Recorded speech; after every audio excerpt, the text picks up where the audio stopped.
like that, it's Sunday, and man, I don't know about you guys, but with the hour change, oh, I'm totally messed up. That's not why we're late, though. Not why we're late. I swear to God.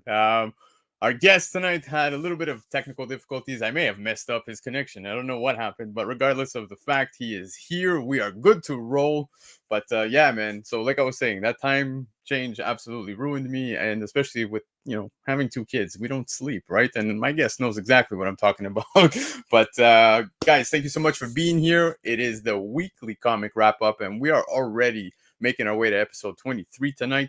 But before I bring on my guest, I have a few things I want to announce to you guys. Okay, let you guys know what's up and coming on the show. So out the gate, next week we've got Nefarious Comics who's going to be hopping on. So some big things going to be discussed next week. Nefarious brings that energy and comic knowledge, so I'm looking forward to hanging out with him. And the following week after that, we are going to episode 25 already, and we got to go big, man. So we're going to have Brian McClay on for episode 25. So I'm looking forward to that one. That's going to be an awesome hangout. I've been seeing all the stuff he's been up to as of late. I've always been following him, but lately with all the nonsense going on within the community. Anyways, looking forward to that hangout. Another thing I wanted to let you guys know is if you're following me on Instagram, I recently posted saying that I'm going to be adding some content, some new stuff as well to the channel. Big things coming. We've got Loki that's going to be wrapping up this week. So obviously, no more Thursday night shows, but I am going to be bringing a monthly show. Now, this is just a rough, just to give you guys a little idea of what's coming. The Blacklist. Yes. So basically, given that I'm always talking about the hot, books of the week from multiple sources, whether it be Go Collect, CBSI, Cover Price, Key Collector, eBay, you name it. I'm going to be gathering every month, books from all the weeks, highlighting the ones that I just want to discuss and whether I think they've got potential or whatnot. But definitely, I will not be flying solo. There will be guests. So just keep an eye out for some of these things that are going to be coming shortly. Now, let's get into the real reason why we're here. And that's my guest. And before I bring him in, funny story. All right. So for those of you who don't know Paperweight, he is actually a wrestler. Yes, he is a wrestler. And we actually, just to show you guys how small the world is, my cousin's actually a wrestler, right? So we met through comics, and then we had this entire exchange, and then realized, holy shit, we know of, some people, and he happened to know my cousin. So that was a cool little exchange. And like I said, small world, but let's not leave the man backstage. That's right. He's coming from the top rope, dropping an elbow of knowledge with comics. But yes, Greg, my brother, Paperweight, what's going on? What up, bro? You can hear me good? I hear you good, man. Can you hear me? Yeah, I apologize. I don't understand. I still think it was you because everything was working fine. I was playing Spider-Man. You came in and it was a wrap. I destroyed it. I'm so sorry. I ruined it for you. Steel chair right to it, bro. Steel chair right to it. Please don't give me a leg drop. No power bomb. No. Don't hurt me. Don't hurt me. I appreciate you having me on, though. I appreciate you. Dude, it's a pleasure. And of course, I appreciate you hopping on. There's lots to discuss this week. The market was pretty interesting, but yeah, I want to say that, hot topics, man, news-wise, there was a lot of big news, I guess, MCU related. It's MCU heavy this week, if I can be honest. Yeah. That makes sense. But hey, do you mind? I love the flow of your show, but can I interrupt and say one thing real quick? Do it. Okay, so I think I might have mentioned this to you when we first connected, but I think it's very important, especially amongst men, to say these things. So I want to give you your flowers. So congratulations on the consistency, because bro, consistency is a big thing in life. No matter what you do, I can see the effort and time you put in when it comes to editing, production, design, music, etc. So from one man to another, congratulations, and just keep it up, bro. Just keep doing it. Just keep grinding. Yo, I don't think anyone's been this nice to me. Not even my own boys. Hyper, I'm looking at you. I see you. I'm not being nice. I'm just being real. I'm not trying to be nice. I'm just being real. I appreciate that, man. It means a lot, bro. Yeah, consistency is definitely key. But I appreciate the support from everybody here in the chat, especially you, dude. You've been very supportive out the gate, and like I said, we met each other through comics, and then lo and behold, we know quite a few of the same people. You're doing your thing, grinding. I know you just had a show as well, right? Yes. And the computer's working. Wait, can you hear me? Let's see. We got you in surround sound now. Look at that. Oh man, bro, come on, 2 times. Wait, Yeah. you just kicked me off. Bring back the next one. We'll bring it back. Shut this one. Yeah. I'm gonna close this. There you go. We good? You're good. Do you hear me? Yeah. There we go. We fixed it. How do we exit this thing, though? How do we exit the other one? I will take him out just like that. So we are good to go, buddy. You see, we did it. We ddid it, even on stream. We made it work. I still hear an echo. Okay, we're good. Straight up. I'm sorry. All right. Let's get it. Yes, there he is. He brought. I hope you guys. You got free tickets to a gun show right there. But yeah, man. So like I said, you know, we know a lot of the same people, which was pretty interesting. Dude, you're grinding. You just finished the show, right? You were at a convention. I had a comic show today. Yeah. I had a comic show today, not a wrestling show. Hey, can I tell you a quick story about your cousin, quick, before we get into the show? Yeah. Shoot. Are we allowed to Yeah. Go. Right. Go. So I trained in. I'm from Toronto, right? So I trained in Ontario. So before people from Quebec who follow the Quebec indie wrestling scene, don't come at my neck. So when I started training, it's very cliquey, right? The industry.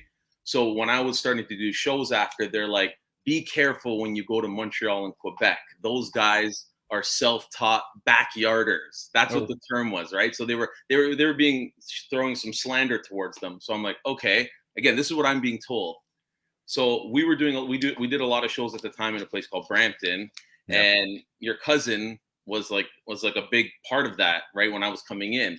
So I remember going to people and being like, hey, like between your cousin and like Frankie the Mobster, I'm like, what's with these Quebec guys? I thought they were no good. And they're like, no, not these guys. Just watch them. And sure enough, bro, your cousin, well respected and was very, very talented in the ring.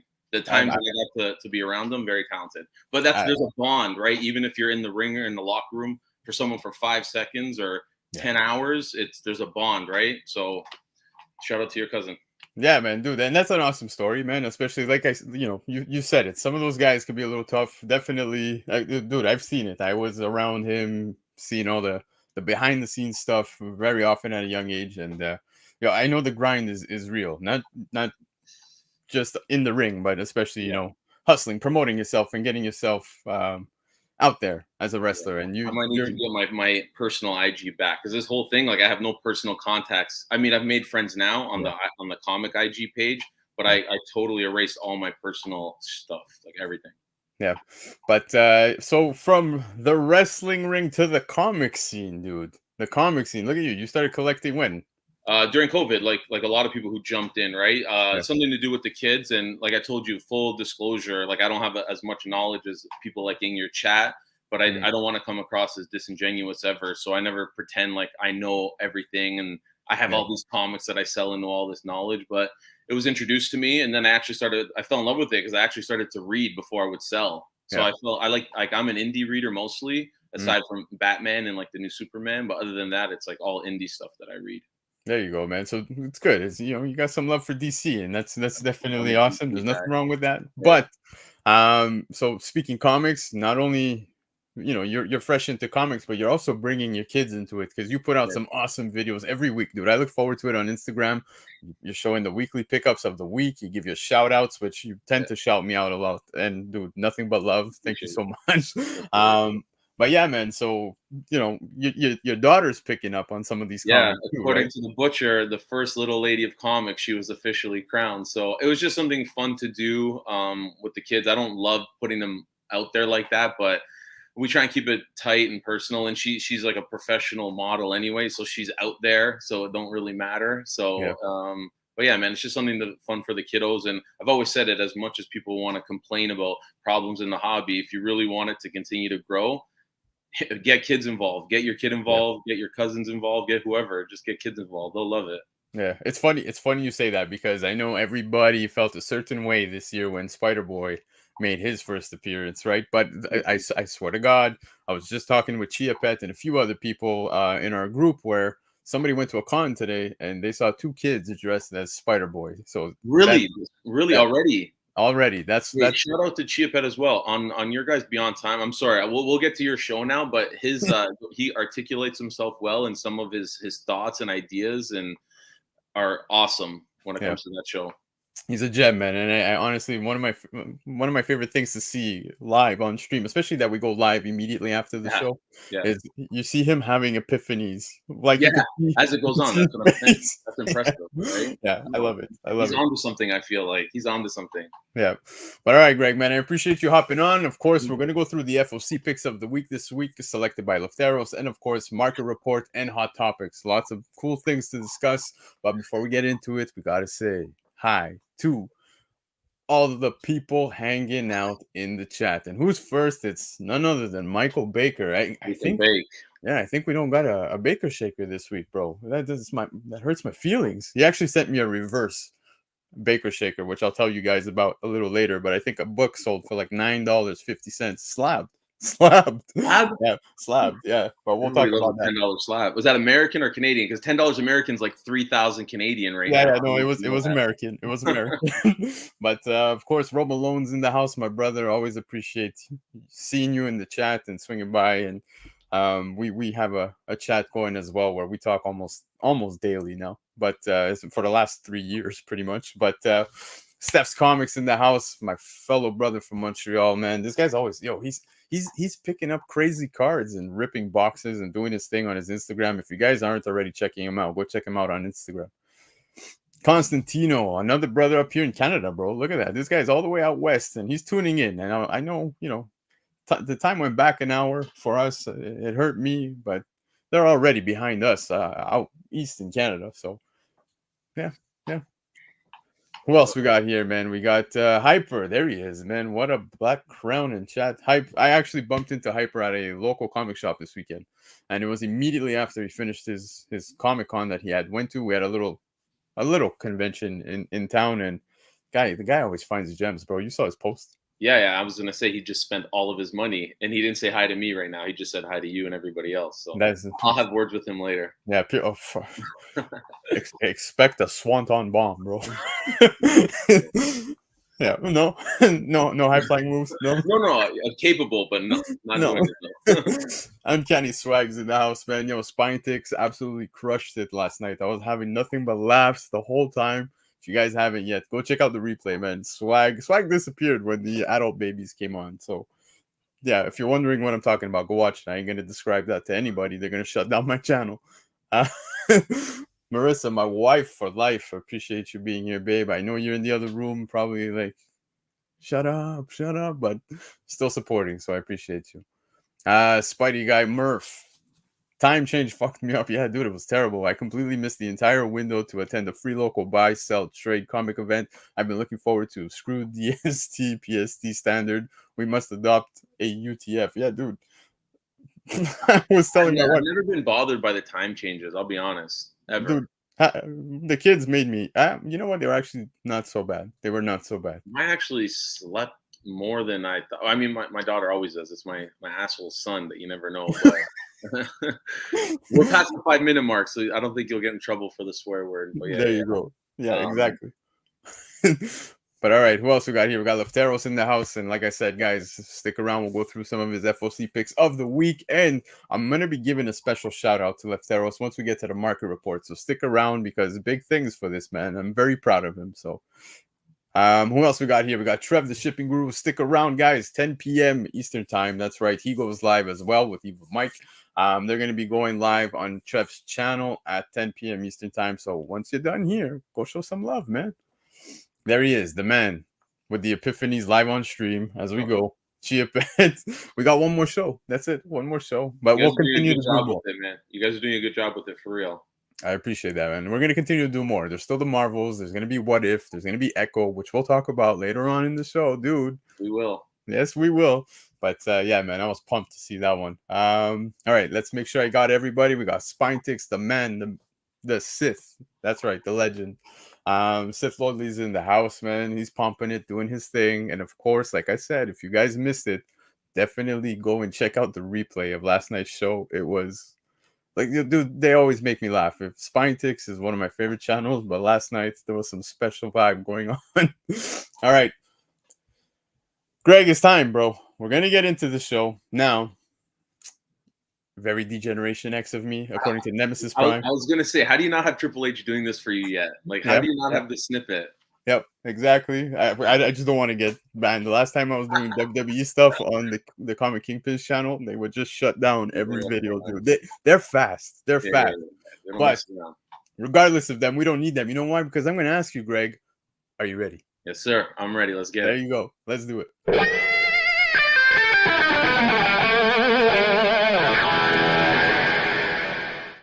All right, so for the FOC picks of the week, look at that. It's just so fitting how it's your favorite guy right there. But before we get into it, let's give a quick shout out to Lefteros. Of course, these are the Lefteros picks of the week. And don't forget to go visit comicnation.us for your FOC pre-orders and obviously back issues as well. But you can use a 5% discount code. Just write Black Crown as you see it there for the additional 5%, and it'll total your discount to 20% off. Now they also do hold boxes, and it's open to Canada and the UK as well. So you can tell them to ship whenever you're ready, man. All right, let's get into it. So the first book on the list is one you were highly praising. You on your Instagram video, you were talking nonstop about this, but Batman Gargoyle of Gotham #1. This is the second print, which is a very nice cover in my opinion. Yeah. First appearance of Krytoon. Dude, I thought the story was phenomenal. Yeah, dude, like not to go back to it, but honestly, I feel like this is one of those stories that people get so wrapped up in everything else than like what the essence of reading and collecting is. This is probably the best story I've ever read. Again, I know I'm only 2 years in, but this is my favorite story I've ever read. And I think people slept on it and didn't give it the praise that it deserved. Like this is it. Like if you're gonna reboot and reset, or Matt Reeves is doing good, but this story is it. Yeah. No, for sure, man. I thought it was great, very well done. I'm on board for this series. I think this is going to be a very interesting one. I'm liking the design too of Batman. The mask is pretty Yeah, badass. different too, right? I like Yep. it. Yep, very different. But before we move on to the next book, we got to give a quick shout out to Ferdy, man. Ferdy doing his thing on his channel as well. Guys, definitely go and subscribe to the man, and he puts out some great information as well. Chia Pet saying that Grandpa's incredible, and he is, man. I'm loving it, dude. All right, let's move on to the next book now. Sticking with Batman Gargoyle of Gotham, this is issue #2. This is the Noir edition. First appearance of Mothra, the Virgin, and an unnamed third character. So not too sure exactly who that is, but like I said, I'm fully on board, and I can assure you I'm going to be picking this one up. Yeah, I grabbed the cover A and the noir of it just because I'm happy I did, because when I went looking around, they had copies of everything but the noir one of issue 1. Yeah. And before we even go on though, I gotta say, Lethero, might be a list where every single one on their FOC I'd probably grab, which is crazy. I know we're gonna get into it, but it's crazy how all of them they're all hits to me. Yeah, no, I agree, man. This is a very strong list this week. I want to say it's a big FOC. There's some good books that also are not on this list, but we will talk about that once we get to the end. So, moving on from this one, Batman Santa Claus Silent Night #1. Dude, this is a badass cover. You remember how everybody went crazy for that Joker cover last year, right? With the baby crying on his lap. I had to get the new foil one that came out after the fact. It was gone. Yeah, and yeah, there was that foil one. It's very true. I didn't even bother with the foil. I still have the other one, but this one right here, Santa Claus rub and smell covered depiction by Ben Oliver, pretty neat. I just don't know how I feel about this, man. What's your thoughts? Oh, I'm digging this cover, and it's a smell one apparently. Yeah, you have that in the description. But I also heard apparently that this is, if you order it, like if you're a retailer, it says it might be allocated. Oh, so really? Yeah. So it totally depends. So if you order 100, you might get 100, or you might get 10. So I think it's 100% worth a grab. I think the cover is dope. I think that smell part of it's like a fun thing, even though I'm definitely not going to be scratching it. I don't want to smell Santa Claus, bro. I mean, hey, I don't know. Depends, Anna. It depends what. Yeah. My brother Newbie's in the house, man. Newbie must be celebrating with joy because the Eagles managed to take on and defeat the Cowboys, man. I thought they were gonna go down, man. I have Hurts in my football pool, and he was making me hurt in the first half, but yeah, he pulled through, man. They pulled through. Newbie, love you, bro. Appreciate you swinging by. Now, let's go to this one here. Pretty interesting because this one gets the Silver Surfer, the Thanos cover treatment, right? You get the whole negative space stuff, but this is the second print now of Captain Marvel #1 negative space variant depiction of Captain Marvel by John Tyler Christopher. And I gotta say, man, I love the John Tyler Christopher covers. The Thanos one, I got so many. In fact, I even got you. I know, I appreciate it. So remember, I told you I ordered 2. My shop, I only got 1. Like if you saw my video, someone definitely scooped the other one. I'm not a Captain Marvel person. My daughter loves anything female, but since I got my son the Thanos one, I'm definitely gonna get her this one. Like that cover is crazy. I love the like I'm into the space shit anyway, so I love that. Yeah, no, dude, it's a nice cover. Again, I feel like the Thanos one just hit a little more. Oh, for sure. But yeah, I'm gonna end up grabbing one of these. I just think John Tyler Christopher covers are awesome. I hope it doesn't end up going the Nakayama route where it kind of gets redundant, right? Nakayama was doing that pretty often, right, with the negative space stuff, and then. But to be honest, I only really love this stuff more because of that space background. Because if you remember that other Thanos where it was just a blank canvas kind of in the background, I didn't give a crap about that one. I'm totally doing it for the background more so than anything. No, for sure, man. And I'm not surprised that Hyper's asking if these connect, right? Because he loves connecting covers.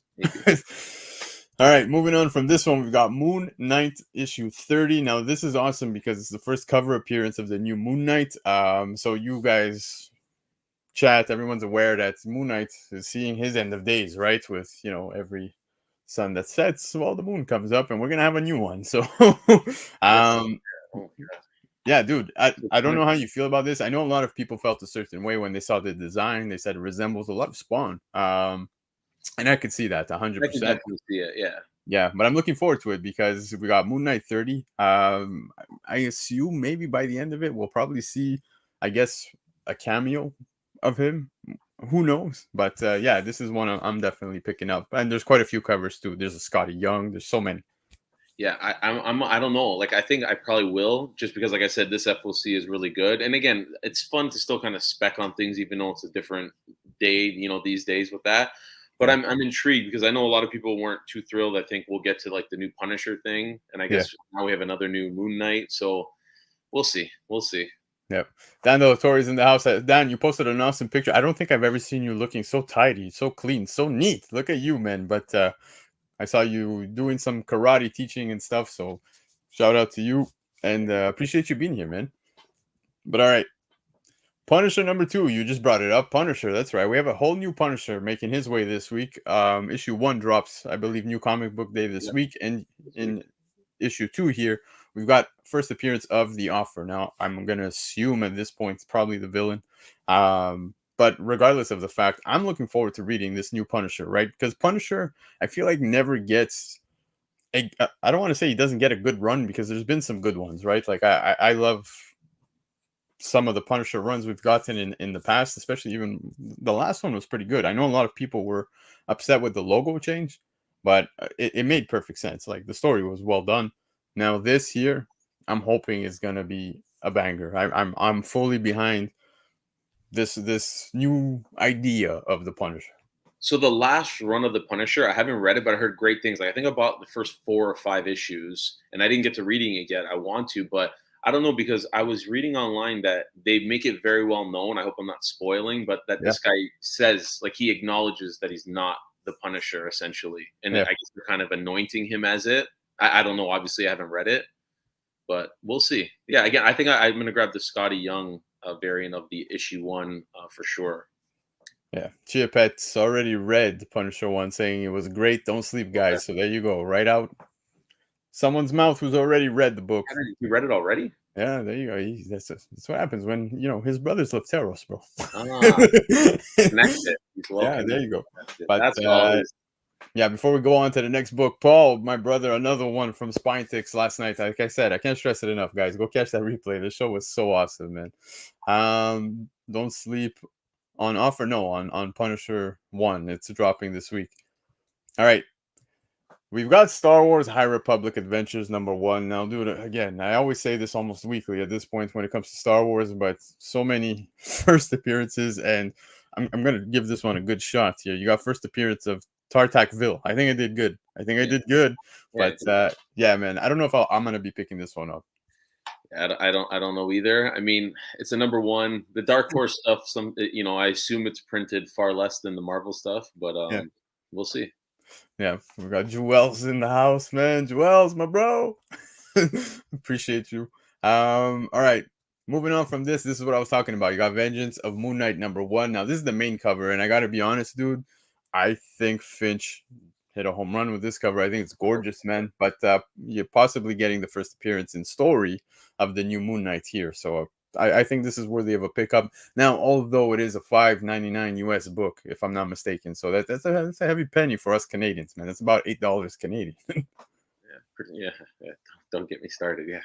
Yeah, but are you picking this one up? I don't know. Like I think so because like I said, their FOC picks I would pretty much grab almost anything. But it's almost like, what would you rather? Would you rather grab this or would you rather grab that other Moon Knight? Right? Because this is the possible first appearance. Going for the 1-2 punch, bro. I'm gonna pick up both. All right. Yeah, I'm picking up both. The cover's dope. Yeah, Joel's has replaced me as Mrs. Bestie. Yeah, he has. Of course, dude. Like I was saying, you can support Lefteros by following Comic Nation US. Go visit the website and use Black Crown for an additional 5% discount, totaling your discount off of the cover price to 20% off. And speaking cover price, Lefteros is now doing articles for cover price directly, where you can see an even extended list, right? More picks, FOC related, by Lefteros on Cover Price's website. The best comic book price guide around, so definitely go check it out. Not bad, dude. We made it through the FOC. But the market is one of my favorite things to go over. So I'm going to ask you again. Are you ready? Let's get it. Let's do it.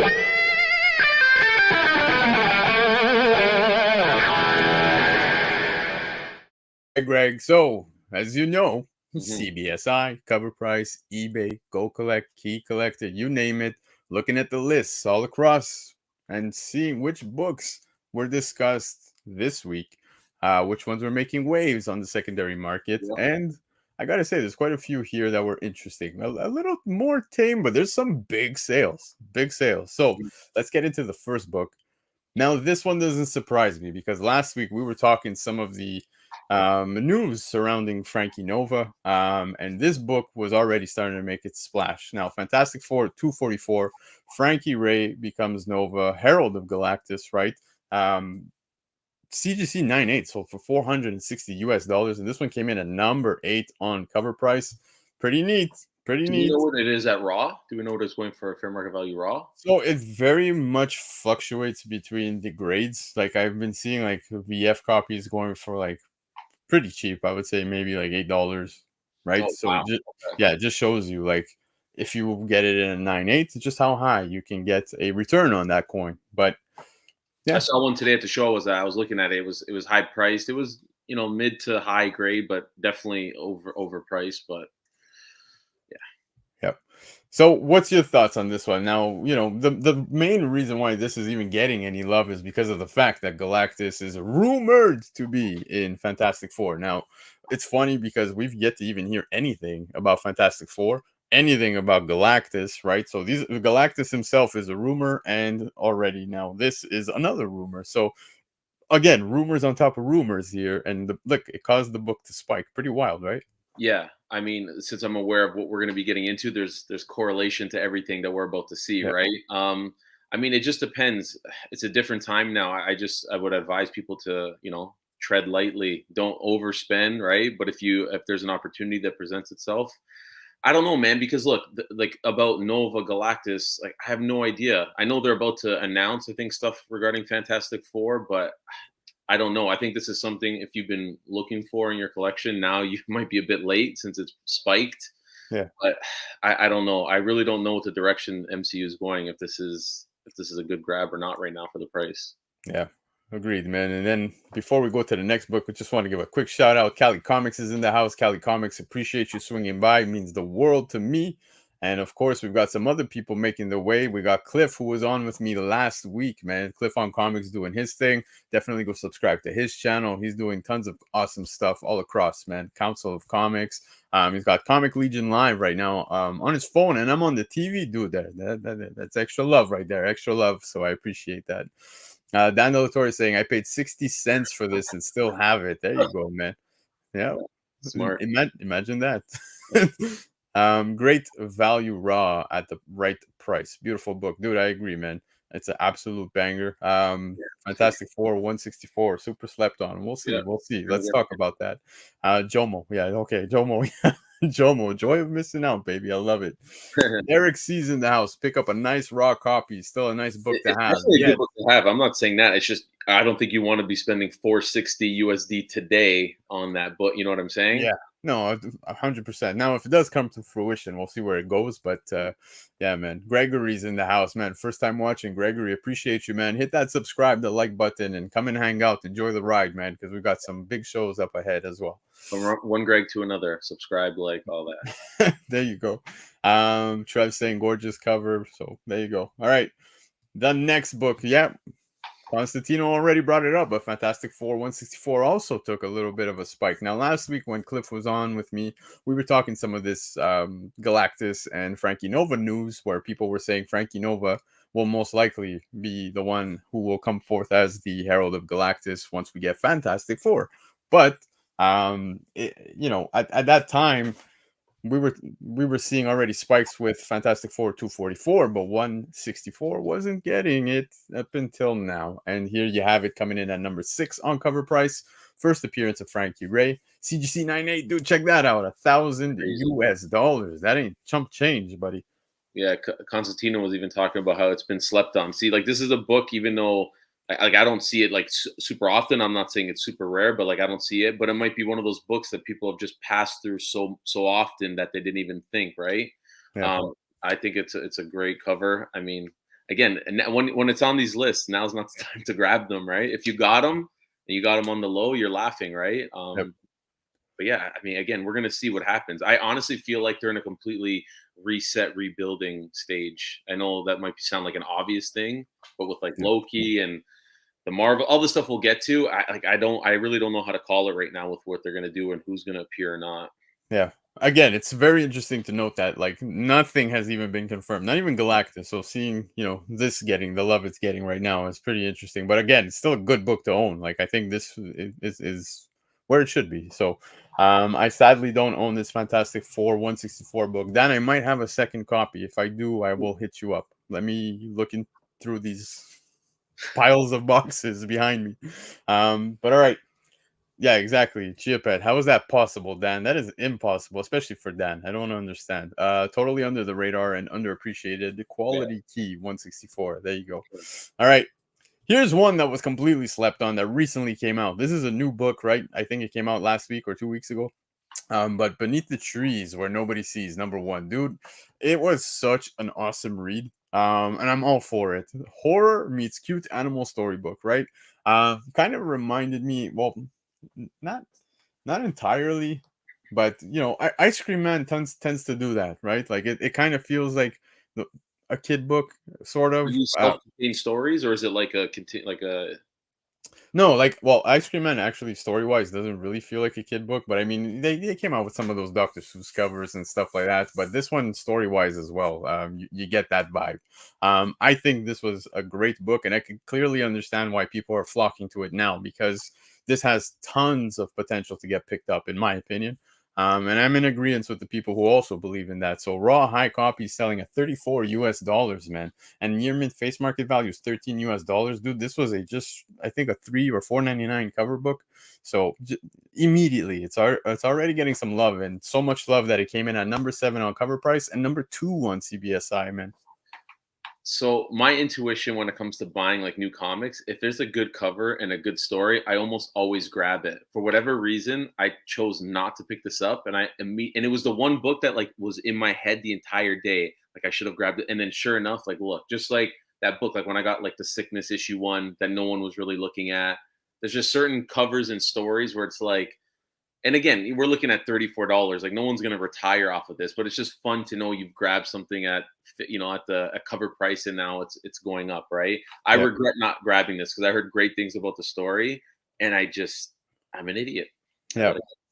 You are not an idiot, but it happens, man. It happens, dude. Chia Pet's dropping something very important here. Latvian Senate member Sam. Yes. Now, if you're wondering what he's talking about, we have a Telegram chat where we're about 117 people at the moment, where we all talk comics, man. That's really what we do. We share information, and a lot of the information I get does come from there as well. So, if you guys want to join, Chia Pet might be a good time to drop the link.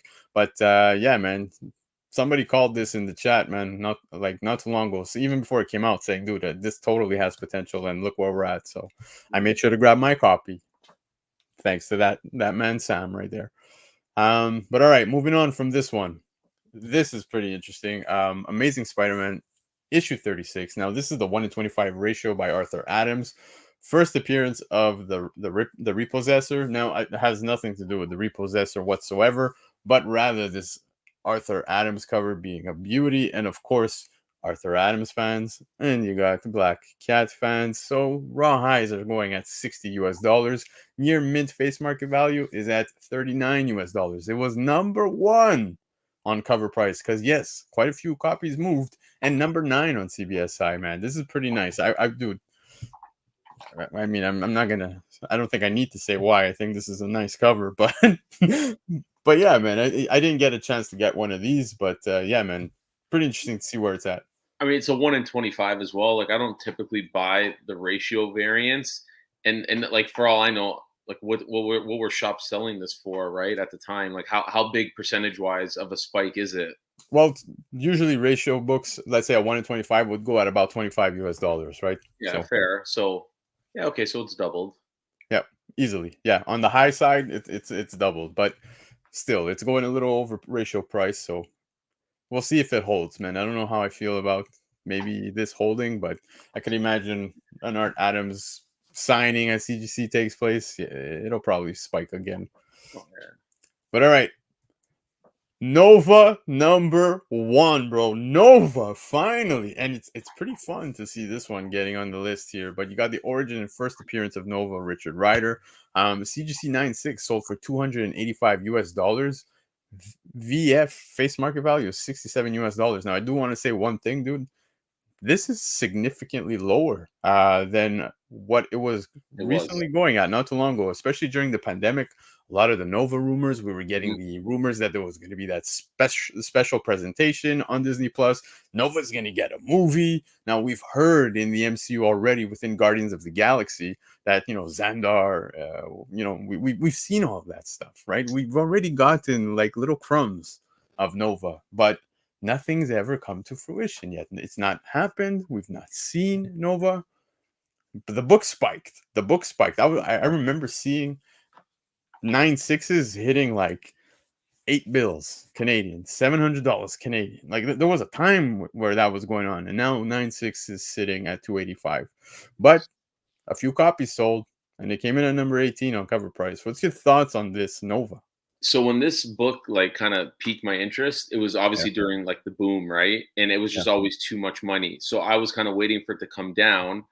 And then again, there was all that talk about the special presentation, this and that. And then when I heard it got scrapped completely, it seemed like it just fell off the earth. And it kind of left my psyche. It wasn't that I just gave up on it. It just, and now here we go. We're seeing it kind of creep up.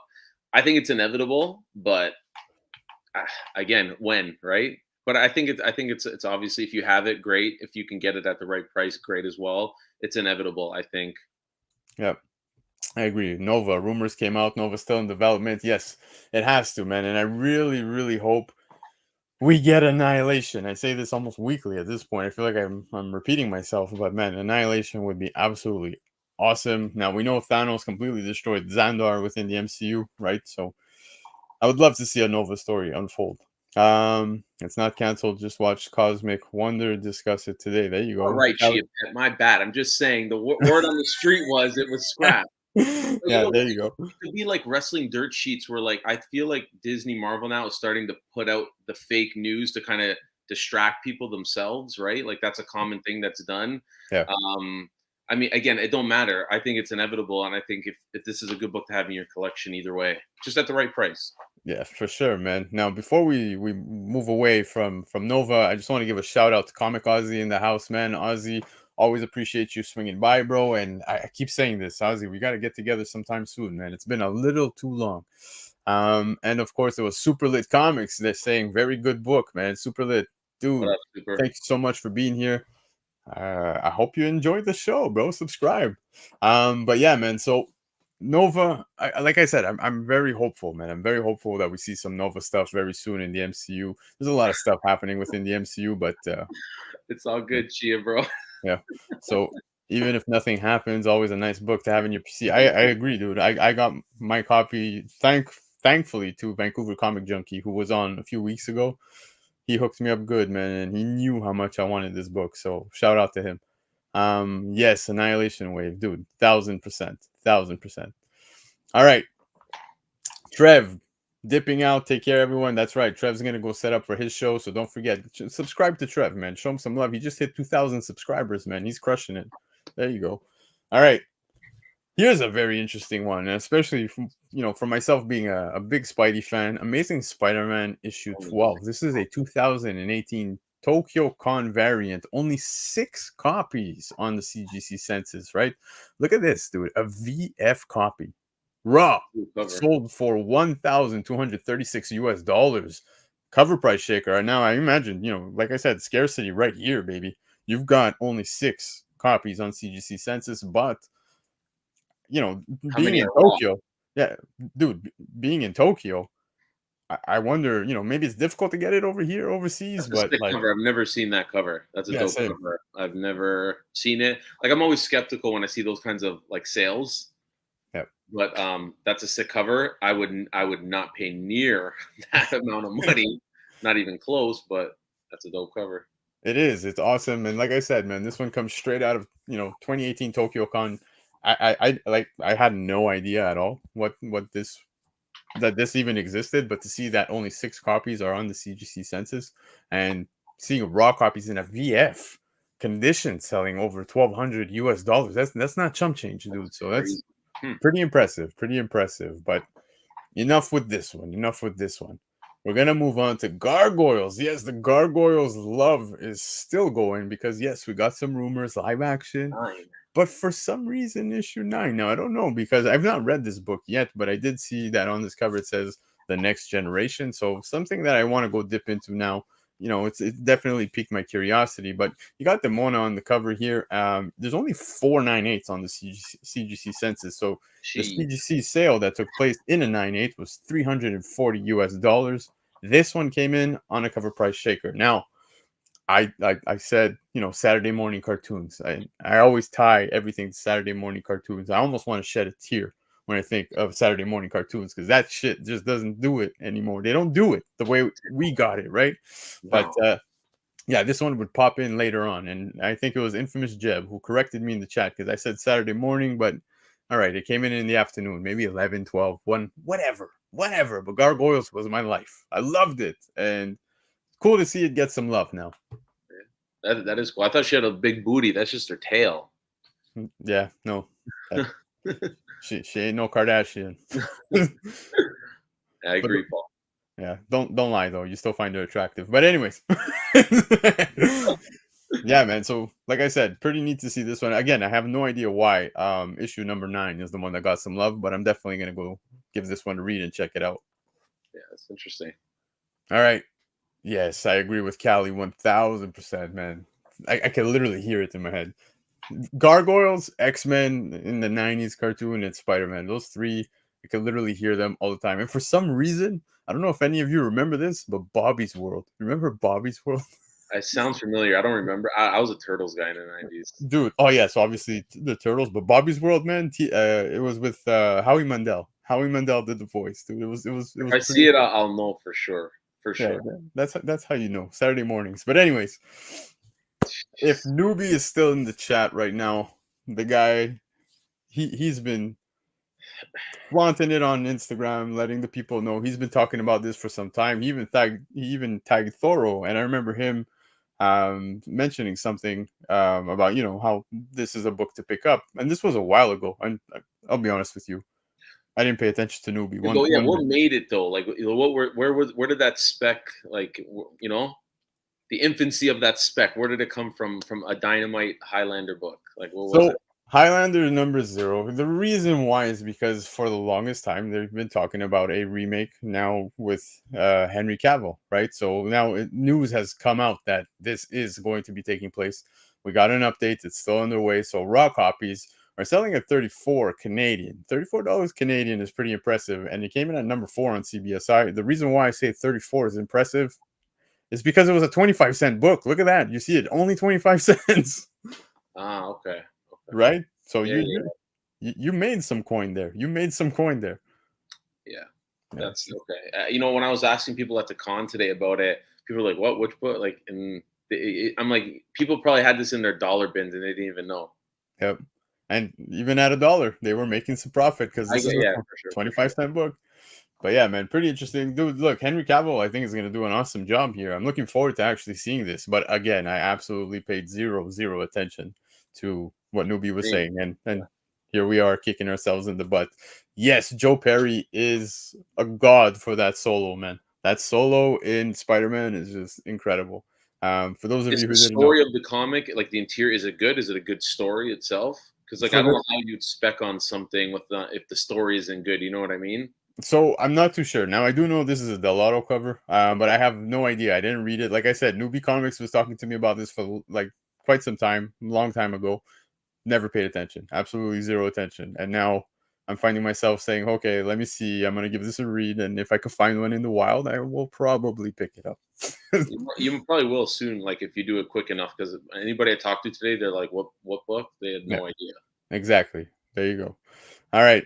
Moving on from this. Now, this is where I'm going to be giving my shout out to Lefteros. I told you guys earlier, big things happening for this man, but X-Men 27 made the cover price shakers list, and that article regarding this book was actually written by Lefteros. So that was his first time ever writing on the cover price shakers list, and shout out to him because he was letting me know as well, saying, you know, first cover of Maystorm here, taking place within X-Men 27. Now there's a string of the new champions covers that have been dropping, right?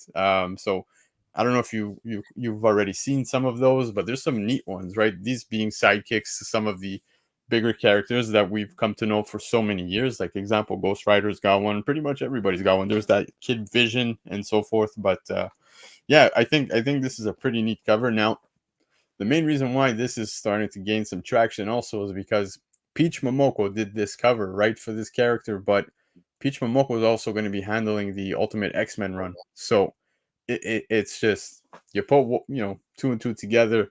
We definitely know we're going to be seeing this character a lot, probably within that run. So I think this is a good pickup. Raw copy, $20 at the moment, but could have picked this up for, I believe, $3.99, $4.99. So if you do see them on the shelves, definitely grab one. I'm definitely going to check that out. I mean, I know people like I don't mind Peach Momoko at all. I know some people are. It's very like you love or hate. It doesn't seem to be in the middle. What I appreciate and like about her stuff especially is when if I show my kid like 10 covers and I'm like, which one do you like? She's drawn immediately to Peach. Yeah. It's something like kids. I'm confident if you line up comic books in front of kids with different artists and there's a Peach one in there, more kids will gravitate to the Peach Momoko covers. I'll agree with you on the kids thing, but for myself, I'm not the biggest Momoko fan. It's really hit or miss. It's hit or miss for sure. It's hit or miss, but like I don't mind it. Like people are like absolutely hate it or I love it. You know what I mean?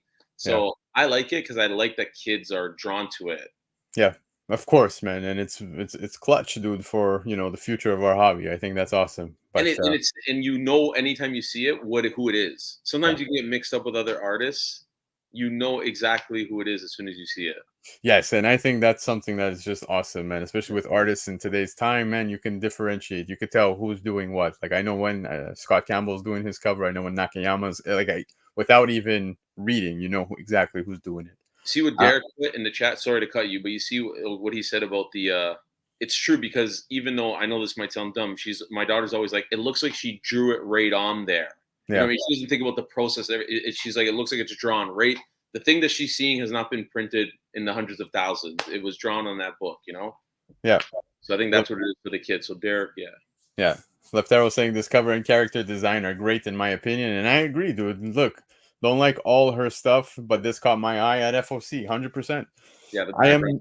I'm Yeah, nowhere close to a Momoko fan, but definitely happy I picked up this book. It is a great book, especially knowing that Peach Momoko is going to be handling the Ultimate X-Men stuff. So it looks like this character's got some legs, 100%. And shout out again to Lefteros for having his first article on the Cover Price Shaker, man. So that was pretty cool. All right.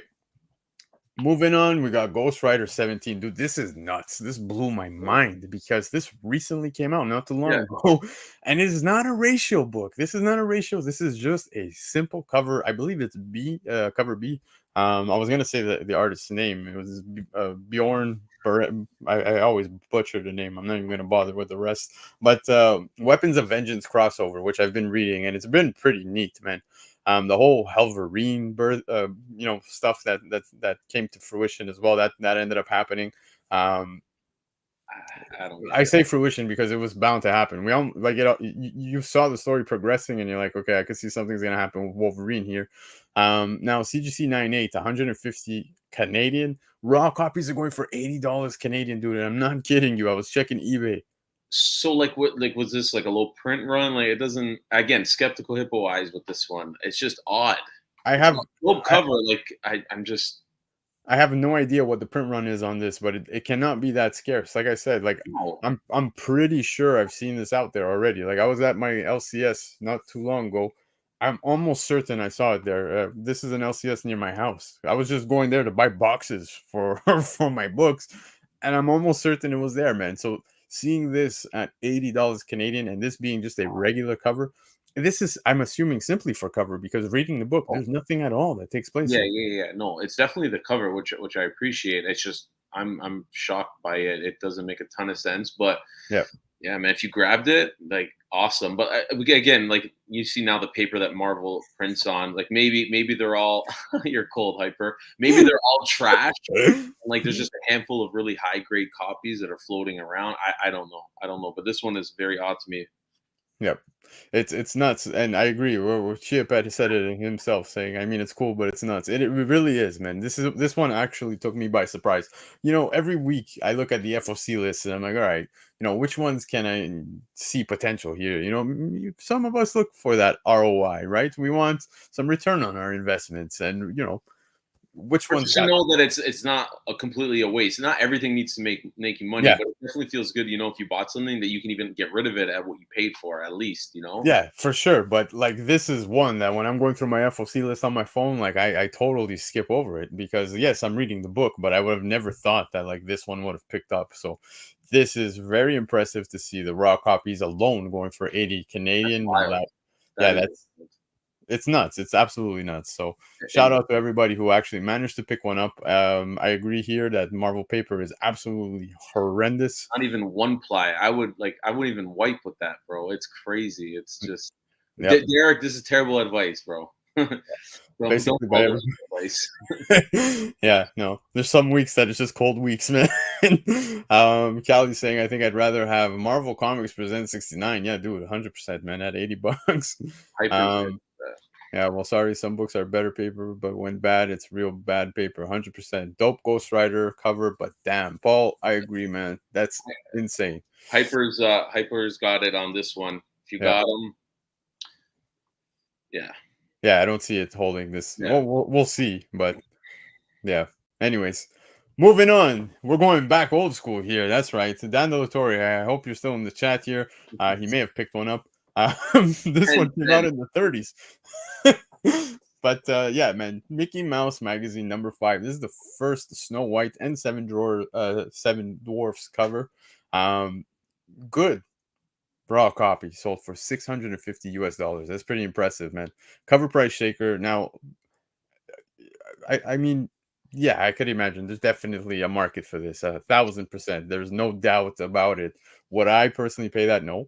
Not that it matters, but regardless of the fact, this is not just a book that came out a few years ago. You're talking 30s here. So, even finding a good condition raw copy, I'd imagine, it's difficult to come across. There's probably not a lot of them, right? Exactly. Like when I see a book like this, I have like two trains of thought. It's either somebody is setting a precedent with this price, and then hopefully, it'll continue to go up, or not market manipulation, but someone has basically bought it, you know, but it's their own or their friends or something. Like, but again, that's a scarce old ass book. So Yeah. in all honesty, we've seen crazier. We just saw a frigging book from last week go for 80 $80. bucks. This thing from like damn near almost 100 years ago or whatever. I mean, like maybe that's a fair price. Like I don't know, but I've never seen this book ever.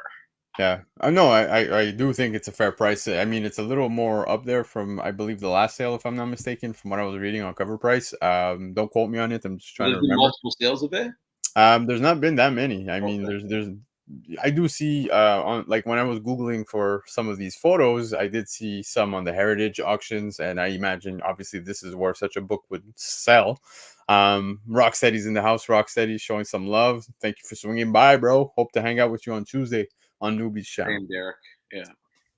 But yeah, man, like I was saying, like this is a pretty impressive sale. Now, of course, you know, first cover of Snow White and the Seven Dwarfs, you know, anything Disney nostalgia and stuff like that. I mean, rightfully so. This is where it's at. I don't I don't even see. think all 7 of them are there, bro.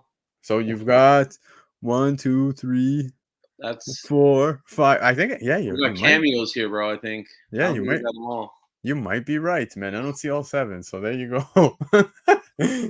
But it is interesting to note that the CGC label does list it as that. And if I'm not mistaken, I think they mentioned its 3rd appearance of Snow White in a comic. So clearly, look, or magazine. It looks like it's stamped February. It's probably his Valentine's Day thing. Yeah, Derek. Yep. He's right. Yep. Where are the other 3 dwarves? Yeah, you guys spot on. I didn't even pay attention to that, so there you go. But all right, let's move on from this one. Now, this was the big sale of the week, man. This is huge, dude. Doom Patrol issue 99, first appearance of Beast Boy, later becomes Changeling. Changeling, I don't know. Anyways, CGC 98, $17,400, dude. Cover price, key of the week. This is a big sale. Now, I'm not the biggest Doom Patrol fan, to be honest with you. Like, some of these characters just don't do it for me. But to see this sale, and I don't even know how many 9/8 of this exist on Census, but I could imagine it's very few. Yeah. Fact being that this is an older book, dude. Like, seeing this in a 9/8 must be very impressive. $17,000 plus. That's some big coin. Cali Comics is laughing, that's for sure. So what I like about Doom Patrol, like I like those obscure kind of characters, and I didn't mind like the show, like the first season when I started watching it, because it was just different. DC did it different. I can only assume there's a lot of talk about like new Beast Boy comics. Maybe they assume it'll be in shows or movies with Gunn. I don't know. That price is crazy, but again, if there's not many of them, I mean, people were spending this on, you know, the 1 in 25 Spider-Man, right? UF4. So again, cool if you got it like Callie does. Yo, that's crazy. But, yeah, it's funny you mentioned that, because that book, The Ultimate Fallout 4, that you're talking about, is the 1 in 25. 16. That one, yeah, bro. So a guy came up to me today and asked me if I wanted to buy it, and I go, how much you want? He's like, I want $40,000 for it. I'm like, okay, well, the last sale was 16,000.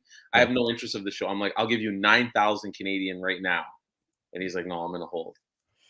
Jeez. Well, shout out to you for willingly wanting. I didn't have it on me, bro. I didn't, but I knew he was gonna say. I knew I could probably flip it for 15 Canadian because it just sold for like 16 US, right? So a 9/8 time traveler calling it now. Yeah, dude. Like, to see this in a 9/8 is, that's wild. Yeah, it's insane. Yeah. 40K. Yeah, dude. That's absolutely nuts. I can't believe the guy wanted to sell that for 40K. Yeah, I'm like, enjoy. Good luck. Yeah, but Greg. That was the market report, man. So some interesting books there. Now, of course, we're going to get into some of the hot topics. But before we do any of that, I ask that one question before we move on to anything. And this time is going to be the last time with you tonight. Now, I want to hear it in your full wrestling gimmick voice. I want to hear it from the pit of your stomach, bro. I'm going to ask you, are you ready? Si, senor. Oh, okay, fine.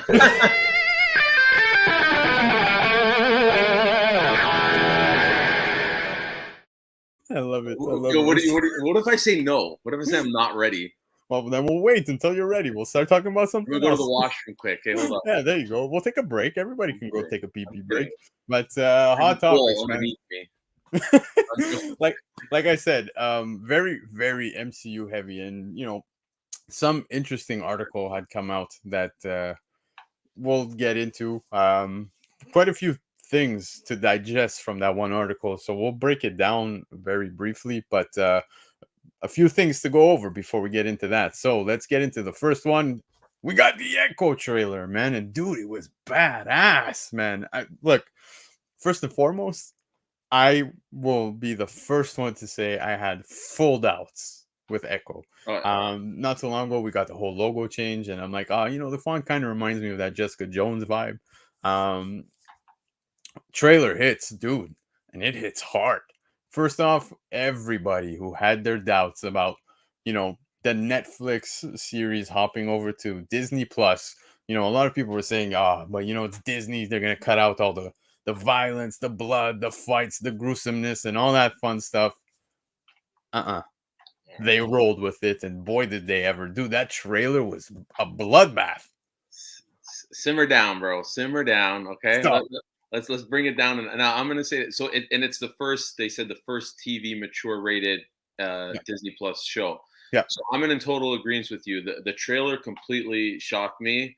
Yeah. Did not expect it. Now, does that mean it's gonna be great? I don't know. I love D'Onofrio and Fisk. His portrayal of it. It definitely looked dark and gritty. The first person I hit up, because I've talked to you so much about this, was Thorough. Okay. Yeah.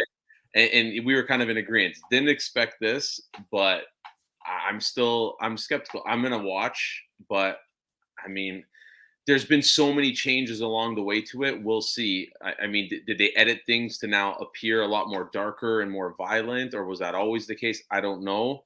I mean, this thing, it could go either way, but yeah, I'm a big D'Onofrio Fisk fan. So, oh, dude, 100%. I love how this poster even has that little hole in the eye thing. So pretty neat little touch there. But it's funny you mentioned that, because you got Disney Plus, you got Hulu.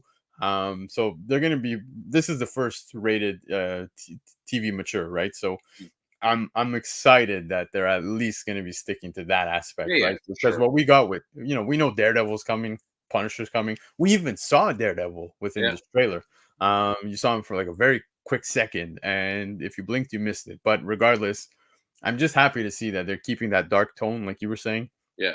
And that this is going to be rated TV mature. So that is a big plus. Now, something that is also newsworthy that, there's no slides because we can just talk about it directly, is that Marvel is doing their own little thing with Marvel Spotlight. I don't know if you saw that. So basically, they're going to be taking a lot of like street level things and series as such that don't need that MCU continuity. Example, Echo itself, you do not need to know anything prior within the MCU. Now, I will say that yes, you kind of want to know. Hawkeye are going to be in on this. Like, you're going to see a lot of ties. Yes, no, for sure. Like, but they're saying that you can watch this without, like, from what I've read so far, you can watch this without having watched anything else type thing. Now, I think the only thing that would tie to that is, that little, there were some pieces within Hawkeye. Example, she shot him straight in the face. Yeah. So I think that's a big thing for, continuity here. But the Marvel Spotlight thing, I think, is their way of saying, we can create other stuff too, and maybe put other things that just might not relate. Example, I don't know if we'll talk Werewolf by Night, right? That was something that dropped, and it could be its own thing, right? So you can put it under the umbrella of Marvel Spotlight. Sure. Yeah. I mean, it's almost like they should be utilizing things like that, just like I think we even spoke about this before. They should be utilizing the special presentation in that sense, because you don't have to waste all your resources and all your money. And then look, if it takes off and people are receptive to it, then you can go, okay, now we can do a larger show or a movie or so on and so forth. I don't know. I feel like we might have gotten the best in the trailer. And I know, again, that might sound dumb and obvious because you want to attract people in, and clearly they have. But I think Uncanny Swag said it. Like, I'm not holding my breath. I don't know. I really don't know. And I think it'll be interesting to see how people are receptive to not just the point of her being deaf, right? But is it going to be like quiet most of, you know what I mean? Like the duration of the show itself? Just from what I saw within the trailer, you already saw Vincent D'Onofrio carrying that trailer, right? A lot of the, the verbal exchange that took place and so forth. So, it's kind of like, when I think of such a thing, because it is a discussion that I've had also on other channels, where how is she, Maya Lopez, going to be carrying a show by herself? Now, Mr. Bean, let's take Mr. Bean for example. I know it's totally day and night, but Mr. Bean, dude, never You're said. bringing Mr. Bean to this No, freaking. but hold on. Mr. Bean never said a damn word, right? Never said a damn word, and he showed you the power of acting just through facial expression, right? Now, Right. this year, if I imagine with the surrounding cast that she's gonna have, the story is gonna be, you know, Very different demographic, but I applaud you for that attempt. okay, fair, I don't, but like I also hear people talk about they like the Native American history that they're going to yeah, be bringing into this, and I mean it seems like everyone is kind of like a wait and see thing, right? Like yeah. I don't know. Yeah. Yes, hyper. I totally did that. I compared Echo to Mr. Bean. No, but I'm Yeah, not. I'm not saying character wise. I'm just saying acting, right? Acting without any, verbal exchange. Like I've got faith on that aspect. Now, like I said, the trailer was great. I was pumped to see mostly the fact that we're getting that darker side to the MCU, to Marvel content in general, and they're gonna stick along the lines of, the Netflix series. But one thing they're not sticking to is the comics, because apparently she won't have comic accurate powers. That's right. Director Sidney Freeland went so far as to specifically criticize Echo's comic book superpowers, noting her power in the comic books is that she can copy anything, any movement, any whatever. It's kind of lame. I will say that is not her power. I'll just kind of leave it at that. So, yeah, I don't know how that's going to stick with some people. Personally, I don't care. I mean, some people are sticklers for that. They want everything to be super comic accurate. Some people don't Yeah, mind. Like, I can appreciate, especially for older school collectors, the point of keeping things on comic accurate. But yeah, I mean, but maybe in their defense that wouldn't translate as good onto to television or to streaming, right? Those powers. Maybe they want to keep it more dumbed down. But yeah. We're all I am laughing. laughing, bro. I am laughing, but you're messing up the flow of the. No, I'm kidding. But yeah, I get it. I mean, we'll see. Like I had this book and her first appearance. I mean, I got rid of it, and even now I don't see the book spiking like crazy. Even after the trailer, you'd Trailer, think yeah, after kind of a trailer, bro, like things would yeah. kind of to skyrocket, and they haven't. And I think that just goes to show that the faith isn't there in the character, maybe.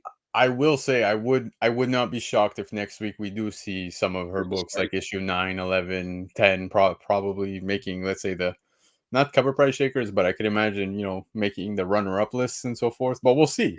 Dude, nothing surprises me anymore. Absolutely nothing. And yes, Rowan Atkinson is a treasure. Thank you. See, Bro, but people look, know. hey, But hey, people know. listen, look, real quick though, before we move on, you know what? In a world today where people are always talking about like having a lane for this and inclusivity for that, I totally appreciate and love how much more about the deaf thing, like deaf people in sign language, and there's never people giving praise to that. Like Yeah. my kid is totally enamored by sign language now because it's more prevalent on Mhm. screens, right?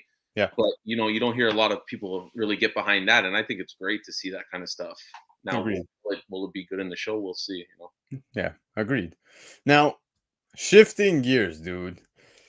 This was making rounds, man. Is the MCU's Kang doomed? Yes, there was a play of words on purpose there, but basically, what we've been seeing a lot of is that Marvel reportedly considered pivoting to Doctor Doom after Jonathan Majors' arrest. Now, look, to be honest with you, it's something that is very fitting, right? Given where we're headed towards within the MCU, I think he would be a perfect substitute, because it would very much Yeah. they would very much be able to mimic the Secret Wars Jonathan Hickman run, right? At this point, if they had to make a change. I don't know, man. I look, this is still ongoing, right? The whole trial stuff. I think he's going to be appearing on trial soon, right? I believe by He end of month. was already, and then I think they tried to get it dismissed, and it didn't happen. Yeah. Um, I don't know, man. Like, I don't know if are you going to continue or should I just Go stop? ahead. Go ahead. Yeah, go ahead. Again, I'm not. I can't stand like cancel culture, and I'm not defending majors. I'm just saying we need to let it play out in a court of law. Like, Yeah. and we need to stop pretending like these girls these days aren't doing some shady stuff to guys and trying to capitalize on money.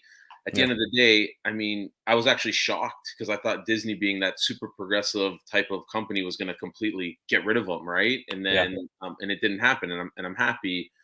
Now we'll see what happens, but I mean, is this reshuffling strictly because of that case, or did they maybe, like we said before, are they just trying to go a different direction and they're kind of going to leave him behind? I don't know. I mean, it makes sense, like you said, entering Doom into this, but another wait and see, man. Like let the guy plead his case.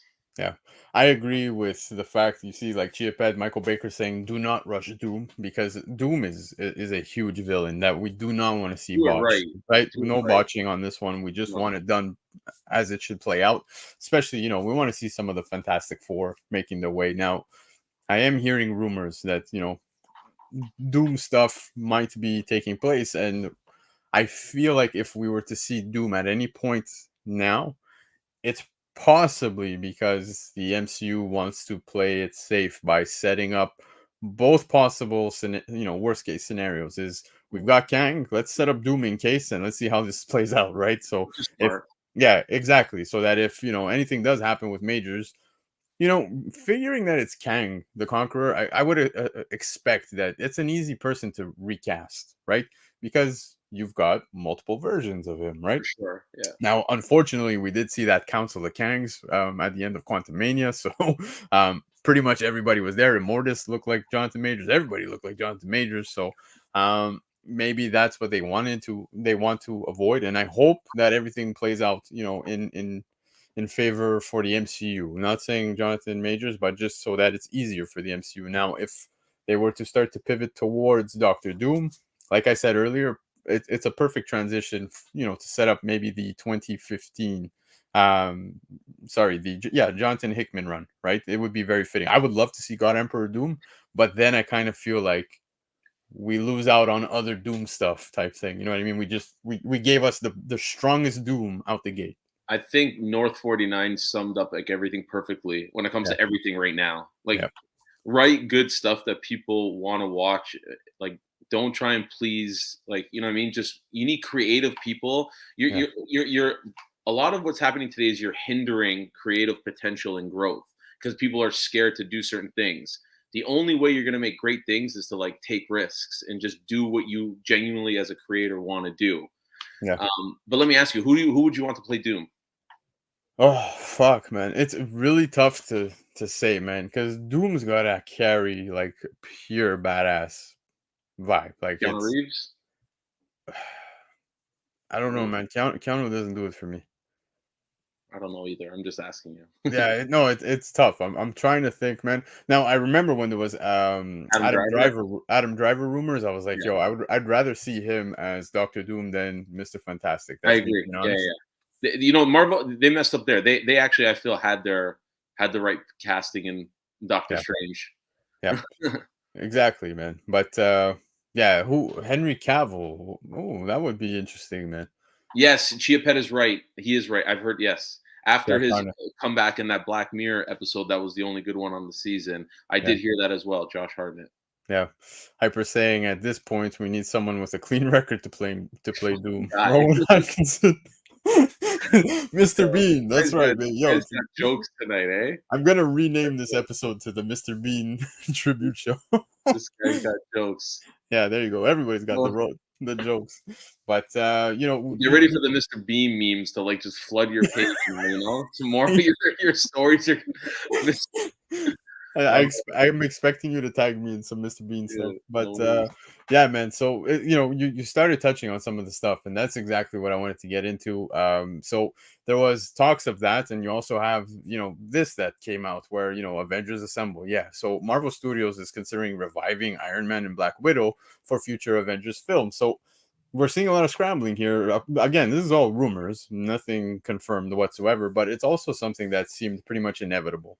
And no, I'm not making that as a pun or trying to quote Thanos, but it is something that, with Secret Wars, I think we all expect it at some point, right? Like, Especially with the time travel stuff and like Yes. Now, I don't want to see them undo the sacrifice that was made in order to save everybody, right? That's. I think that's the only thing we all don't want to see.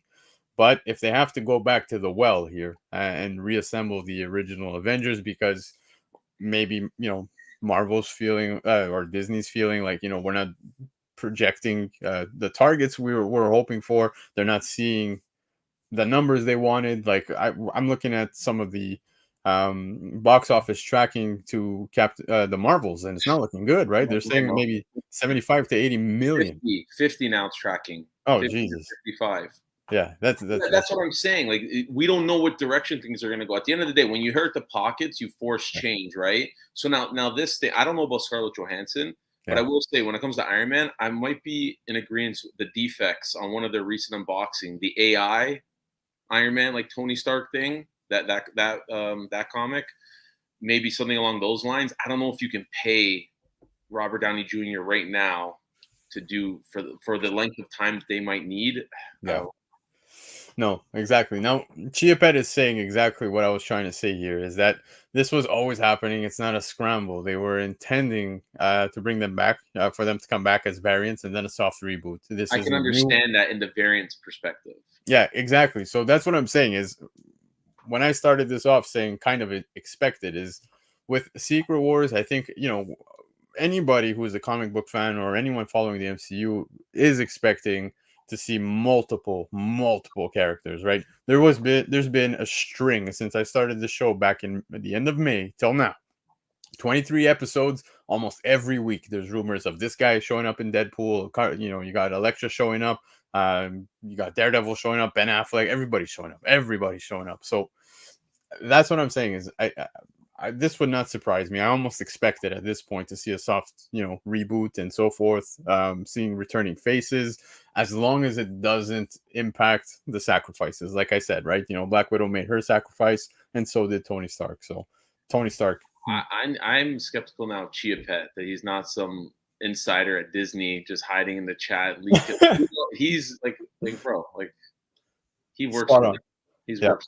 Mark saying, I believe that Fantastic Four should start off in the mid-60s. That way they could introduce Blue Marvel. Now, from what rumors have come out prior, on one of my episodes, that's something that I had covered. Yeah, that apparently it's supposed to be taking place within the 60s. So we'll see if that plays out. I remember reading that a while ago. I remember reading about that.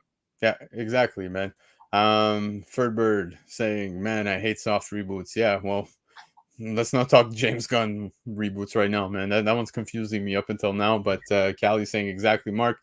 That's why I wanted Infamous Iron Man so bad, because it would establish Doom and also make us question what happened to the Four. Yeah, that's pretty good.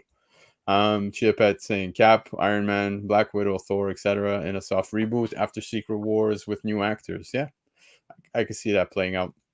But let's get into the grander scale of things here. So I don't know if this is what I was talking about, the article that dropped last week. So Variety came out with one that was very interesting, and in fact this was written by Tatiana Seigel, I don't know, but anyways, from Variety, put out a rather interesting article surrounding the MCU. It covered the concerns and struggles the MCU is currently dealing with, well, let's get into it. So Jonathan Majors, MCU's future. You had the Marvels tracking 80 million. So that's what they put in the article here. Less now. Yeah, now. The team burnouts. So basically everybody working on the projects, from, visual effects to directors, you name it, whatever it may be.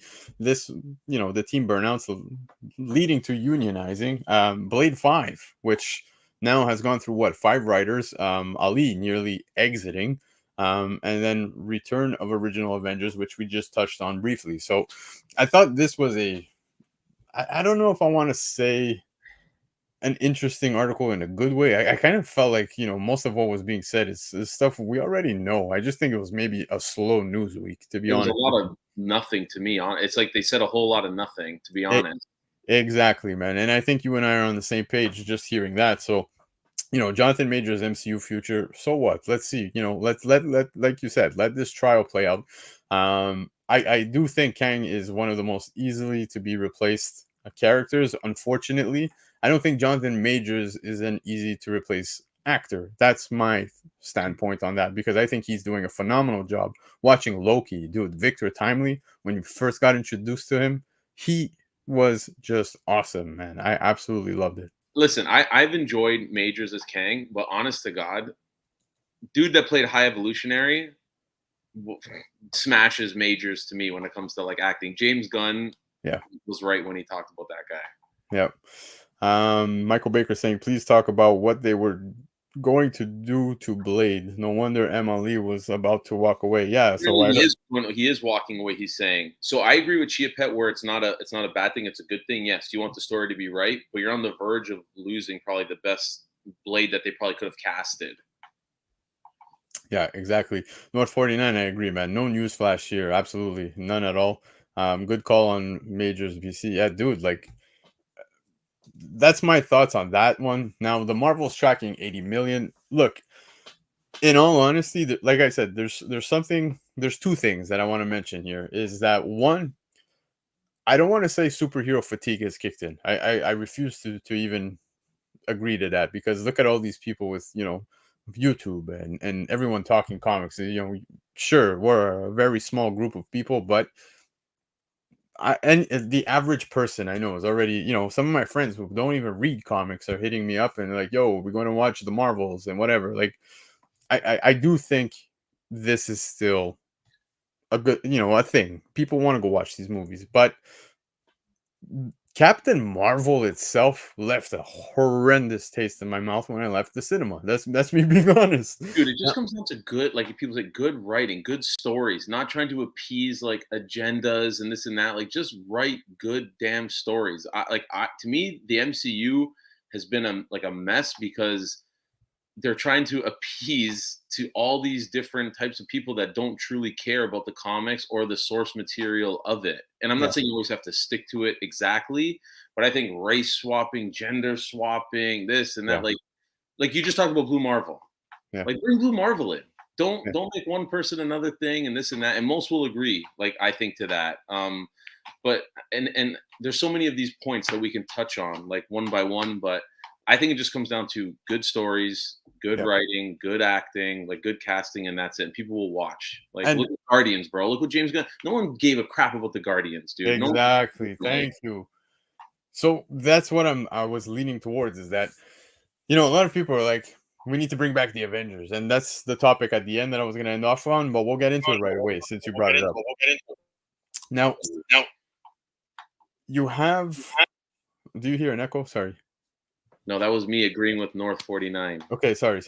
But what I was going to say is, you have people saying that, it's because they don't have Iron Man, and Iron Man is like a staple now. You don't have Captain America and all these S-list characters. We'll skip A. We're going to go to superstar characters. Now, none of these characters did anybody care about prior. Let's be honest. If North 49 said we're calling a spade, I'm going to call it a spade. I, for one, never really cared for Iron Man. I'm being honest. And what did the MCU manage to do? They made him the ultimate hero in the MCU. Robert Downey Jr. Yeah, like now we stand here. This movie's awesome. Yeah, exactly, man. The Iron Man movies are great, and there was a lot of people behind those that definitely made it work. And I think since Endgame, what have we gotten? We've gotten movies like Shang-Chi, which was a great movie. I actually really liked it. And now they're developing other characters in different ways that people tend to, I don't want to say frown upon, but they just don't care for. And it's okay. Some hit and some miss. It is what it is. Now, one of the main problems I found within the MCU is that on the grand scale of things, they have not been able to move the needle, right? Do you even remember at the end? Do you even remember at the end of Shang-Chi that, there was the beacon, right? It was calling something in the post-credit scenes. Do you remember that? Me? No. I never saw Shang-Chi. So that's what I'm getting at, is that a lot of people were saying that, like, nothing is starting to line up to what's the bigger picture here. And I find that now we're finally getting there, especially with Loki. Loki's really taking the needle and cranking it completely this way. So that's another problem. Now, to bring back all these original Avengers, I'm all for it in some shape, way, or form, like, with Secret Wars and so forth. But I do think they do have the potential to do things with the current characters. Now, are they all sticking? No. And we will say why. What did you say earlier? Give me a good story. Give me a good story. Some of these, you know, movies have not been so good. Some of these shows have not been so good. Are they all duds? No, I don't think. I think some people are overreacting. That's my honest opinion. You know, Right. I agree, but I also think there's sometimes where people are super, super loyal and they won't be objective and call things trash. yes, no, Like, 100%. like Marvel has a lot of that. I see amongst people. Like, if something is trash, just say it's trash, right? Not Yeah, everything's gonna be perfect, you know? no, for sure. But look, I'll give you another movie. We'll take a movie and just use it as an example. Eternals. A lot of people hated it. A lot of people hated it. Yeah, I've heard most people hated it. I actually liked it because I can see some things as to where they were going with it, right? Now, Okay. I think that that movie long term might have an impact once we get more things coming to a close, right? But was it the best movie? Absolutely not. You know what I mean? Quantumania, a lot of people hated it. I could see why. Now, one of the things that I'm going to bring up here as well is that team burnouts, right? The team burnouts leading to unionizing. You guys have to remember that we also went through a pandemic, right? The studios felt it too, right? Everybody felt it. Everybody went through this shit. And what ended up happening, I remember when the pandemic hit, a lot of people were like, well, what's the next step for the MCU, right? Like, just comic book movies in general. A lot of people didn't know where we were going to go.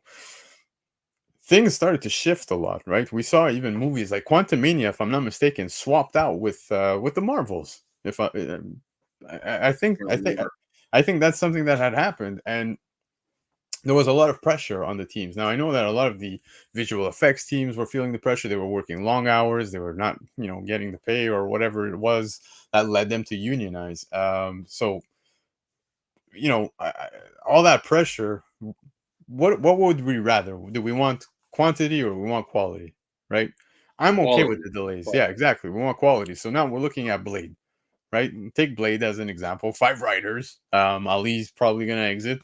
Dude, I'm okay. If I'm not mistaken, Blade was scheduled for this year or next year, right? We already Yeah.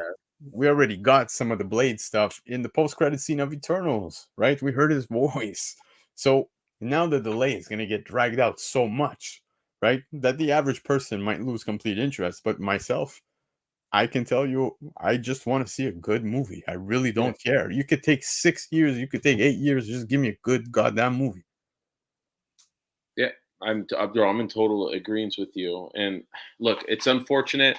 This might sound odd. So, like when we talk about burnout and stuff like that, I'm by no means saying people should be working like for nothing and being pushed. But a lot of times, especially today's day and age, when you look at like the masterpieces, like look at Across the Spider Verse, like Yeah, literally like a masterpiece movie, right? And then you hear everyone complaining. Like one of my good friends, like he's in film, like he's an AD. He's worked on like Shazam 1, um, Suicide Squad, like just to give reference to superhero movies. And he's like, I know what I signed up for. I know what it is, and it's like sometimes that's what it takes to make great content, great movies. Those long hours, those things, like to make history, right? Like dude, I think you don't appreciate things when you're going through it. Down the yeah, road, it might be historic. These Miles Morales 3 animated movies, and so when the first thing you hear about burnout and this and that, it's like, yeah, I get it. It sucks. Definitely deserve to pay, but it's almost like, but are these people just maybe a little bit lazy? Like I don't know, but ultimately, good writing, good casting, good vision, not appeasing agendas yeah. and then I think you'll be on the right track. Yeah, that's another thing is that Chiapet here saying, you remember, I think there was a recent article where Feige was saying that, they kind of felt pressured into making announcements. And I think it was also within that book that just came out not too long ago. The pressure and making these announcements, I guess, for the investors and everybody else was kind of Shareholders. idiotic. Yeah, for me, that's Yeah, because idiotic. now look what happens when you can't deliver. Yeah, I'm shocked he's actually that he's still there, to be honest. yeah, yeah, dude. I think losing Feige would be um pretty Good thing. heavy. Yeah, no, but it would be pretty heavy for the Yeah, MCU. but I think his time has come. Could be, Personally. could be. But Mark's saying it seems to me that where the shows are concerned, the creators forgot that these are comic-based shows. The stories are action-based. Some of these shows didn't have a lot of action in them. Yeah, I agree, man. And look, I thought Moon Knight put together a good story, but we got maybe what 10 minutes worth in the entire season of like fighting scenes. But still a great. I thought it was a good story. I thought they did a fair job. I tried watching Quantumania twice on a plane and fell asleep both times. Well, at least your flight went a lot faster. There you go. Yeah, that was out of. I'm shocked because honestly, I enjoyed the first two Ant-Mans. That one was Yeah. garbage to me, because I actually really, really, really liked the first two. Hyper's on fire with comments tonight, man. This one just killed me. Yeah, he's got a little pep in his step tonight. Yeah. Michael saying, I bet Wesley Snipes is laughing his ass off about Blade life lessons. Are you serious? Moon Knight was not in Moon Knight. Yeah, exactly. But that's exactly how it felt, man. You got it very briefly. Now, back to all of this stuff. Again, like I said, most likely a slow week in news because, yeah, this is pretty much all we've spoken about so far. And that's all we're really going to talk about tonight because it was a slow week. There wasn't much stuff, but this particular article felt a little weird. Not stuff we haven't known already. Now, is Marvel in trouble? Greg, I'm going to ask you, what's your honest thoughts on that general question? When you say in trouble, it's like when people say, oh, McDonald's sales are down, but they're still generating a same amount of money. Yeah. I think when it comes to like the intellectual property that they're using, I think Disney's making a mistake. I don't think they're using it right or like, I don't know, but clearly things are not going in the right direction. If I'm the head honcho and I'm shareholders, I'm making changes 1000%. What up? Yeah. So I think trouble. Maybe short term they're in trouble. Long term, no, not yet. Yeah, exactly. Dan just said, but it's the trajectory they're on is not the good one. But like we talked about, good things like Loki making an incredible. Loki is so good that because people are either so used to hating, they're sleeping on it, or they're so used to being fanboys that people are dismissing their like of it. I'm always like a very down the middle. Loki is the best thing out of the MCU in some time. So like that's a good thing. So maybe if they keep continuing after that and change some things, I think I get it. It's a weird topic to tell people, but I think you need to just stop trying to please everybody and take creative risks and write incredible stories as true to the comics as possible. And that's it. Yeah, man, I agree, man. Stick to the source material, but you don't got to copy paste written it. For you. Exactly. It's fucking written for you already. Yeah. I think we're gonna start seeing a shift in gears here, man. And let's yeah, it is a good thing. I think not everything's been a dud since phase 4. There's been some good things, and I again. The standards have come down, bro. We have to say that things might be good because our standards have been lowered. Yes, 100%. Now you got to remember, man. Marvel was firing banger after banger after banger up until Endgame. Their phase 1 had some duds, dude. I think fucking Thor: Dark World is a crock of shit. I'm being honest with you. I've only liked the first Thor. Yeah, and even that is like okay. That's the only one I like though. That was it. Yeah, fair movie, but like I can name several other ones that just like, do we really want to talk about Iron Man 3, right? But it is what it is. That's what we got, and I think phase 4 and afterwards, there's been some good ones, there's been some duds, but I think we're going to start seeing a change of gears here. I think so. Yeah, that's why I think Loki is actually going to be a bigger, more important thing after the fact. We could be completely wrong because we're about to watch the last one next week, but it feels like it's doing that. It feels like that's what's happening. Yeah, and there's going to be some things that I think are going to unfold, man. And with the whole Jonathan Majors thing, because that's one of the points here, and we'll end off on this, is that we got to see now how this plays out, because this could impact a lot of things. Now they've already pushed Secret Wars, the Kang Dynasty. I'm hoping that it's not just going to be a recasting. If things go south, we'll see. But I cannot stress it enough. Do not be surprised if they start setting up some of the pieces, because we were supposed to get Doom in Wakanda Forever. I don't know if you remember that. There was rumors in the post-credit scene and so forth that we were going to see something. Lots of rumors. I heard. Apparently, that movie was supposed to look very, very different from what I was told in terms of what was shot. The only thing I was told for someone who worked close to the set was basically the two, like Shuri and M'Baku, kind of sharing that crown, even though they might have. It was edited in a way where Shuri was the one, but that they were being propped up, but I heard a ton of different stuff that was supposed to happen in that movie. Like Submariner was to kill, that they were going to do that to Chadwick. Like Submariner kills Black Panther, but then they didn't want to go that route, and Yeah, but Chip at St. Cap 4 is half and half. But yeah, like I was saying, man, like I wouldn't be surprised if right now maybe Disney starts to set up something with Doctor Doom and maybe Fantastic Four. We're gonna start to see some of those pieces come together, because yes, Doctor Doom would be a good substitute just in case, play it safe on both ends. I think Deadpool is also gonna really kind of show us where we're gonna be going next as well. Yes, Deadpool for sure. Now, Captain Marvel drops this week. Don't forget that Loki season 2 is ending on Thursday, and the premieres of the Marvels drops on Thursday as well. I think that I say it every week on the Beyond Time show that I do on Thursdays. Yeah, that something's gonna happen. I'd rather watch your post show than the Marvels. Okay. Oh, there you go. And we'll still be doing the post show, that's for sure. But whether it connects or not, I do think the Marvels, they announced that they did a reshoot, right? Not a reshoot, but they did something from scenes I heard. Exactly, and they kept it very close to the chest.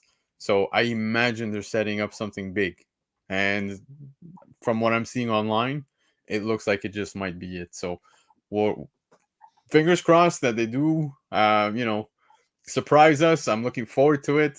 We got Loki season 2 coming to end, but that's it for the hot topics this week. And like I was saying, Loki season 2 ends this week. The Marvels drops this week, so maybe we'll see a shift in gears. I think we're setting ourselves up for a big ending with Loki, man. If I'm not mistaken, I think the episode's going to be over 50 minutes of actual episode, right? I thought with how good it's going, I wouldn't have even been shocked if they did one of those where it's 2 and they cut it in half. But they make it longer to kind of like, I like that how it's each week it's different, because it brings you that old school feel, because we're so used to everything dropping at once, and then you're kind of yearning to wait for next week. Yeah, we've got so accustomed to getting shit right away. I like that wait, but I would love to see how it looks at 1 to 6 in one sitting, or like, you know what I'm saying? Like, I wonder what that would be like. Yeah. And of course, like I said, post-credit scene. I'm really keeping my eye out for that on the Marvels. It sucks to say that, because I mean, if your movie's selling based off of the post-credit scene, well, that says a lot about your movie, right? It'll be interesting to see how they tie that all in. Yeah, but that was the show, guys. And I think, Greg, we may have done probably the longest show in 23 weeks here on this channel, and that's nothing but a good time, baby. Yeah, man. We spoke lots of fun stuff. Dude, you know how I feel about you. You know that I show nothing but love, and I love seeing your content. You drop weekly videos with your daughter, which is always awesome. But for the people who don't know, let the people know what's up and coming for you, man. Well, to be honest, like I did my last con today. I'm taking a break. Probably got some wrestling shows in the works, and then thankfully going on a little family vacation, and then just gearing up for my son's 3rd birthday, and then Christmas, bro. Best time of year. Yes, it's very expensive with the kids, let me tell you. Cool, bro. How old are your kids again? 4 and 2, man. So okay, so seven and gonna be 3. Okay, so here's a trick. Okay, since I'm a little bit of you don't buy them shit, because everybody else buys it for them. Yeah, dude, we literally get to let's say birthdays, holidays with the mindset of, all right, this entire section right here, we're gonna donate this because we know more stuff's coming in, right? That's what we do. Yeah, exactly. I save stuff. Like I have a closet down here. There's full years of fucking gifts, bro. I don't give it all. Are you crazy? Yep. No, I keep the fun stuff, the cool things that I think in time. Like I still got my actual wrestlers from when I was a kid. Like I still have Shawn Michaels, Bret Hart, Hulk Hogan, Jeff Hardy, you name it. There, I still got them. I'll show you something cool. You know how you guys always post like rare things? I have a 1 of 1 that my daughter has. You know what it is? What? It's my stuffy that she sleeps with. That's hilarious. A 1 of 1. That is amazing. Yeah, I want to see a picture of that. You got to post that. But again, Greg, thank you so much for swinging by, dude. It was a pleasure. Appreciate you having me, guys. Appreciate you. Yeah, I hope to have you back on sometime soon again, man. Yeah, anytime, dude. And yeah, man. So keep an eye out for Paperweight. Go sub up. Definitely check out his Instagram. He's posting some great things, and maybe you'll learn exactly who he is in the indie wrestling scene. He's kicking ass. He's kicking ass. I'll get my personal one back maybe soon, but I'm just enjoying this. I appreciate the chat. I appreciate you, Black Crown. So enjoy your night, bro. There you go, man. You too, guys. Chat, thank you so much for watching. If you're catching the replay, drop a comment, hit the like button, hit the subscribe button, and we will be back again next Sunday. Until Brace then, for beans. Brace for beans. Yes. Okay, beans are coming your way. Mr. Bean nonstop, baby. I expect to see nothing but it tomorrow on Instagram. Okay. All right. Good night, everybody. Peace. Guys. Thank you, bro.